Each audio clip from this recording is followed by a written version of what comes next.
Bonjour à tous, nous poursuivons avec la troisième Mishnah du 7e Pérec. La Mishnah nous dit ici Ama'achil et banav ktanim. Comme nous l'avons vu dans la Mishnayot précédente, les Prakim, le Pérec, le 6e Pérec, celui qui mange de la terouma sans faire exprès, doit ramener des fruits et rajouter un cinquième, et ces fruits vont avoir le statut de terouma, il les remettra au Kohen. C'est une donc Zerata Katouv que les fruits vont prendre maintenant un statut de terouma. Et nous avons vu que celui qui abîme la terouma, ou celui qui mange la terouma volontairement, lui doit payer parce qu'il a volé, parce qu'il a abîmé la terouma, et donc il doit payer de l'argent. Même s'il paye par des fruits, ces fruits ne deviendront pas terouma et il ne rajoute pas un cinquième. Ici, la Mishnah nous parle de celui qui donne à manger à Machil et Banav Ktanim. Il donne à manger de la terouma. Il n'est pas Kohen, lui, il est étranger, Zar. Il donne à manger à ses enfants, sans faire exprès, de la terouma. Et ses enfants sont Ktanim, moins de bar mitzvah, donc ils n'ont pas de chiyuv. Vet avadav, où il donne à manger à ses esclaves, Vet kenaani, ben gdolim, ben ktanim, qu'ils soient petits ou grands, peu importe. Ou bien encore, Aochel Troumat Chutzalaretz, celui qui mange la terouma de Chutzalaretz, qui était une trouma que Midé Rabanan, puisque Minatora, on est dispensé de prélever Troumotu Masrot sur les fruits de Chutzalaretz, c'est que ce qui pousse en Eretz Israël. Il y a eu une période, à l'époque du premier Beth Amikdash, où les prophètes avaient instauré Troumotu Masrot Midé Rabanan, donc dans Bavel. Et à l'époque du deuxième Beth Amikdash, il y avait même une obligation de Trumot ou Maasrot dans les pays proches d'Eretz Israël, comme l'Égypte, Ammon et Moab. Donc cette terouma est midé rabanan, si quelqu'un en mange sans faire exprès, eh bien Meshalem est akeren. Ou bien encore le quatrième cas, Ochel pachot mikazait terouma, celui qui mange moins qu'un kazaït de terouma. Dans tous ces cas-là, mentionnés par la Mishnah, Meshalem est akeren, Meshalem est achomesh, il payera le keren, le capital, donc ce qu'il a mangé, mais il ne payera pas un cinquième.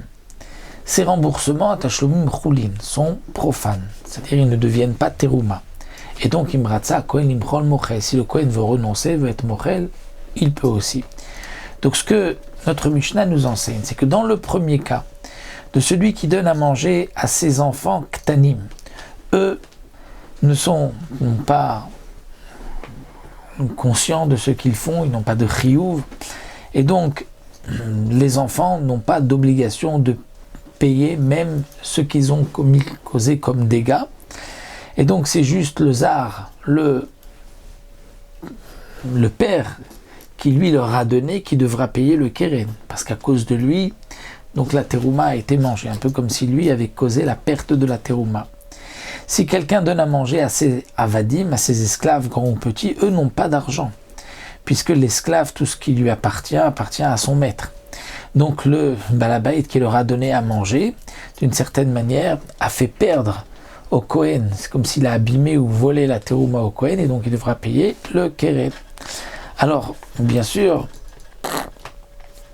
dans le cas où l'esclave a de quoi payer, eh bien, il doit payer de son argent, et il devra même rajouter un cinquième, étant donné qu'il est étranger, il a mangé de la terouma. Ensuite, dans le troisième cas de la Mishnah, celui qui mange la terouma de Chutzalaretz, donc c'est vrai que ce sont les Chachamim qui ont imposé une terouma midé rabanan, mais malgré tout, les Chachamim ont dit qu'ils n'ont pas été mahmir aussi de rajouter un cinquième, donc il doit payer s'il a mangé, mais il ne rajoute pas un cinquième, et ce qu'il apporte ne devient pas terouma.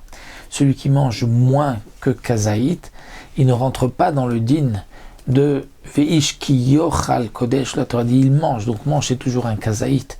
La Torah dit celui qui mange sans faire exprès, il devra rendre et rajouter un cinquième. Là, il n'a pas mangé, étant donné qu'il a mangé moins qu'un kazaït. C'est comme pour la mitzvah de manger de la matzah, celui qui mange moins que kazaït n'a pas accompli sa mitzvah.